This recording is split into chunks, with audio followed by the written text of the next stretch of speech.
So it's exactly a month since the horrific October 7th attacks, the terrorist attacks in Israel by Hamas, and in response, Israel's launched a massive operation, first by air and now over the last week or so, limited ground operations, where its objective is to try and incapacitate Hamas to the point where it cannot undertake the kind of attacks that we saw.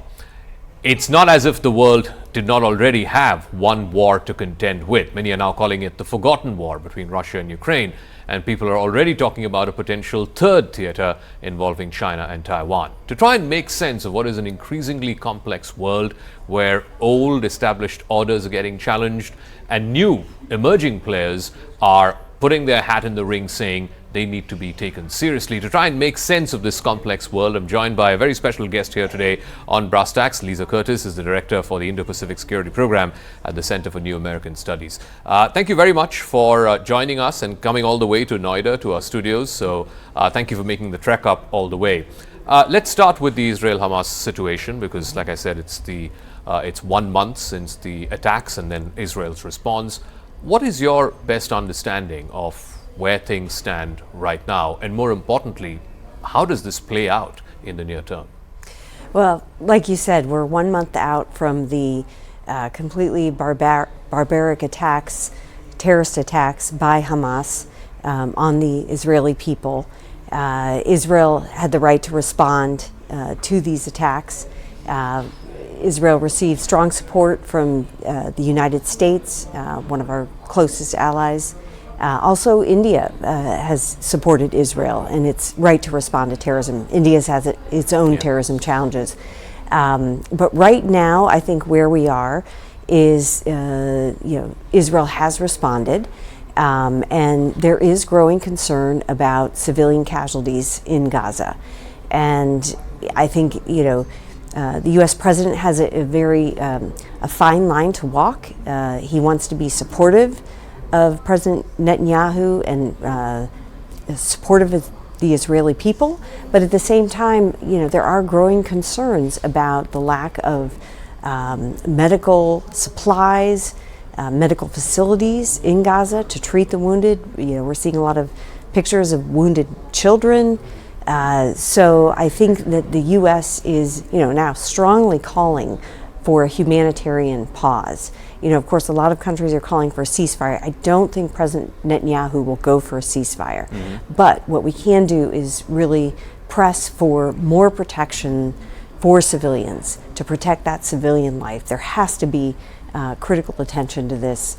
We have to see, the laws of armed combat followed by Israel. And I think this is what the U.S. is pushing for now. I'll come to that in just a second, the difference between a ceasefire and a pause and whether or not it's feasible. But you talked about India and the position that India has taken. I think Prime Minister Modi was one of the first world leaders within the first few hours of the attack, exactly a month ago to the day. He came out and pretty unequivocally took Israel's side and said, we are with the innocent victims of terror. What did you make of that? Because it was slightly different from the traditional position that India has always taken, which is, two-state solution, we're all for the Palestinian cause and so on and so forth. But to sort of drop that baggage from history, would you say? What did you make of the swiftness and the change, or at least the nuanced change in position taken at the highest level of the Indian leadership? Well, I wasn't too surprised. I think the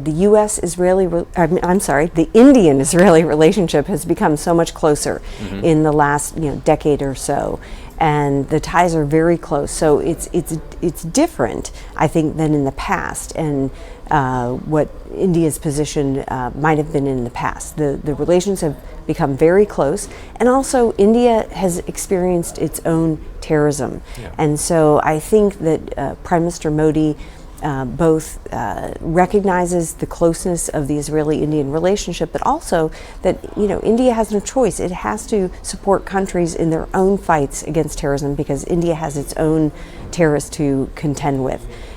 So I think in that sense it wasn't completely surprising. I think from the United States perspective, it was a welcome position to so strongly back the Israelis, the Israeli people, who had just been terrorized by these Hamas attacks, which were completely unacceptable and barbaric. And we all saw the images of children being killed in front of their parents, parents killed in front of their children, kibbutzes attacked, very innocent Israeli civilians suffering this completely unjustified terrorist attack. So I think the Indian position, to me, was not surprising, even though it may have been a bit different than it would have been, say, a decade ago. Mm-hmm. And what would you attribute that to? What this change that's happened? You said 10 years ago any prime minister in India would not have taken that position, but today the current prime minister has. So what do you attribute that change to? Is it because India itself has had its own 26/11 and these repeated attacks that we see in Kashmir, which is backed by the Pakistani, or at least established sections of the Pakistani establishment? Is that why you've seen this change of position? I think so. Even Indian friends that I have in Washington, D.C., their first reaction was memories of 26/11. Mm-hmm. This totally evoked their own memories of the terrorism that they had faced, and frankly raised concerns that this would inspire other terrorist groups to do something similar in India. So I think that is the main reason. Prime Minister Modi knows how devastating those attacks were for India. The memories are still there, and these October 7th Hamas attacks completely evoked those memories. And so I think that's really the main reason, and also a commitment to the relationship with Israel, which has grown. There's defense ties, technology ties between the two countries, and so a certain amount of sympathy for the Israeli people at their time of crisis. So let's talk about the Indo-US relationship. We have the 2+2 dialogue that's coming up later this week. Clearly, American officials have their plates full with not just what's happening between Israel and Hamas. You also have the Russia-Ukraine situation. You have the Indo-Pacific. What is your reading of where the Indo-US bilateral stands at this given point of time? And more importantly, in the wider Indo-Pacific, are we seeing a convergence between not just the US and India, but also countries like Japan, South Korea, even in Southeast Asia, countries like Indonesia and so on? Are you seeing a sort of closeness of interests and a closeness of strategy by all of these countries in the Indo-Pacific specifically? Yeah, I think the U.S.-India relationship is at one of the highest points it's ever been. You had a successful Prime Minister Modi's visit in June. President Biden came here to the G20, showed strong support for India and its leadership role. India playing that role of bridging the divide between developing and developed nations, really strong show of support for India. And now with the 2+2 next week, the fact that, Secretary Blinken has so much on his plate with the Middle East crisis, but he is taking time, he's coming to India to participate in the 2+2, that shows how important India is and that the Indo-Pacific region remains important. The U.S. can't afford to take its eye off of the Indo-Pacific region. Obviously, huge distractions with the Middle East war, with Russia's war in Ukraine. But the point is, in both of those conflicts, one could argue that deterrence failed, that there was not the attention, in one case among the Europeans to predict Russia's invasion of Ukraine and the over-reliance on Russian energy. And then in the case of Israel, they had taken their eye off the ball with regard to Hamas and its plans. And so we can't afford to take our eye off of the Indo-Pacific, because then we risk China being more aggressive, particularly in the Taiwan Strait. We've already seen China consistently violating the midline in the Taiwan Strait, crossing over with its jets, crossing into Taiwan's air defense identification zone repeatedly. So we simply can't take our eye off the ball. and also the administration has taken so many initiatives in the Indo-Pacific, not only with India. India is a critical part of that, but also with Japan, with South Korea, with the trilateral between U.S., Japan, South Korea, which took place at Camp David in August. With AUKUS, the deal to provide Australia nuclear-powered, conventionally armed submarines. All of these initiatives need to continue their momentum because they're all part of deterring China. And that you remains made an interesting important. case about how, both in the case of Russia, Ukraine, and maybe in the case of Israel, Hamas as well, a case can be made that deterrence didn't actually work. How worried are you that that might unfold in the case of China, Taiwan as well? Deterrence is working up until now, but what's the guarantee that it will come 2025 or 2027 or even 2029? These are important milestones for China, and they have said publicly that by the time it celebrates 100 years, the PRC, reunification by whatever means possible. So are you worried that conventional deterrence may not work in the case of China, Taiwan as well? Well, of course, there are no guarantees, but if we don't exercise deterrence, if we don't invest in our partnerships and alliances in the region, then I think we can be guaranteed that China would take advantage of the situation. So we need to keep the investments up, not only in the technology race in terms of investing in our own technology industry at home, but also working with partners and allies to win that technology race. There are concerns about China being able to use emerging technologies like AI toward its defense capabilities, and we simply must stay ahead in that game. And when it comes to Taiwan, I think supporting Taiwan is important. Providing them the military capabilities that they need to defend themselves, extremely important.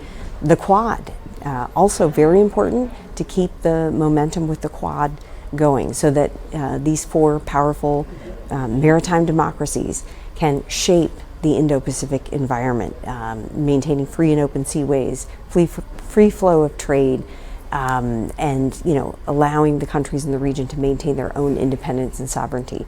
All of this is very important. There are no guarantees, but at the same time, I think there's a pretty good chance that we can be successful in deterring China, or making China assess that the cost of a military invasion of Taiwan would be much higher than any gains it would receive. Let's face it, in the end, President Xi wants to remain in power, so that is one of his driving ambitions.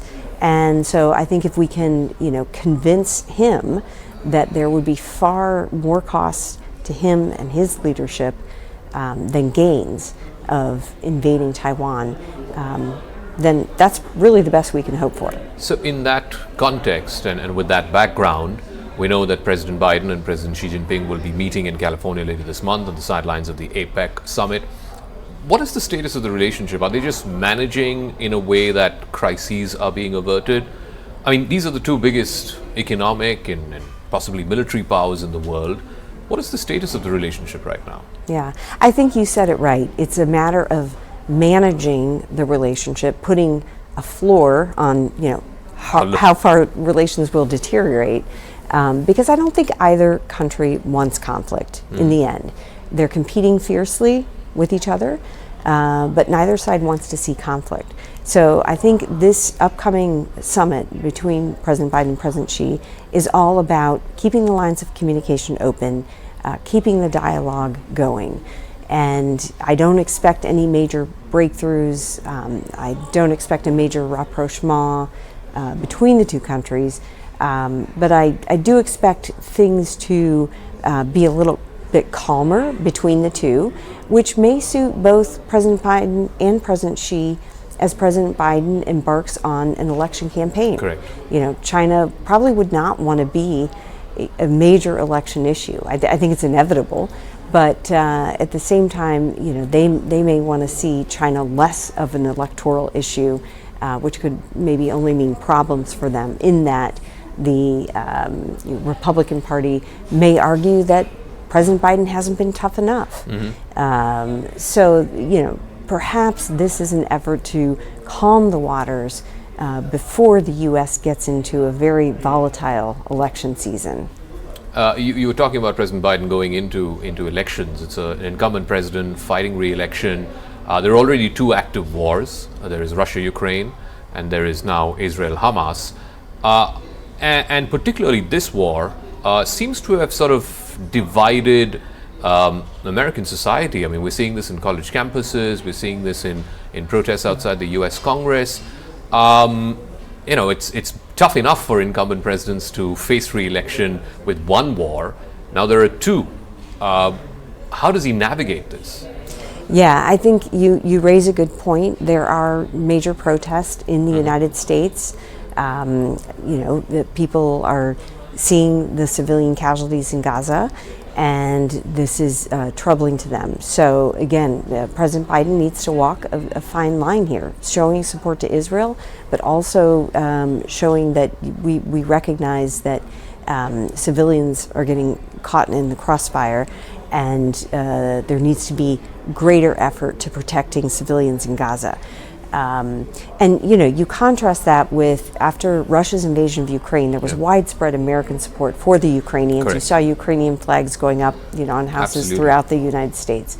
So this is a little bit more divisive for President Biden, and I think it is going to be difficult to manage this moving forward. Not to mention, making sure it doesn't spread to a wider regional war.